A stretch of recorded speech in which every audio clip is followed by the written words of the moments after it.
ಶ್ರೀ ಗುರುಭ್ಯೋ ನಮಃ ಹರಿ ಓಂ. ಗೋಪೀಚಂದನವನ್ನು ಹೇಗೆ ಧಾರಣೆಯನ್ನು ಮಾಡಬೇಕು, ಹಚ್ಕೋಬೇಕು ಅಂತಂದರೆ ಅದನ್ನು ವರಾಹ ಪುರಾಣದಲ್ಲಿ ತಿಳಿಸ್ತಾರೆ.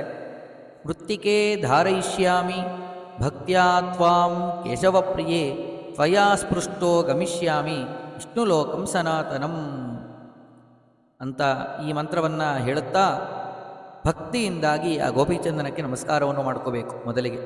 ನಂತರ ಶುದ್ಧವಾದಂಥ ನೀರನ್ನು ಕೈಯಲ್ಲಿ ಹಾಕಿಕೊಂಡು ಸ್ಯೋನಾ ಪೃಥಿವಿ ಎಂಬುವಂಥ ವೇದವಾಕ್ಯ ಅಥವಾ ಗಾಯತ್ರಿ ಮಂತ್ರವನ್ನು ಪಠನೆಯನ್ನು ಮಾಡುತ್ತಾ ಹೇಳುತ್ತಾ ಆ ಗೋಪೀಚಂದನವನ್ನು ಮರ್ಧನೆ ಮಾಡಬೇಕು, ತಿಕ್ಕಬೇಕು.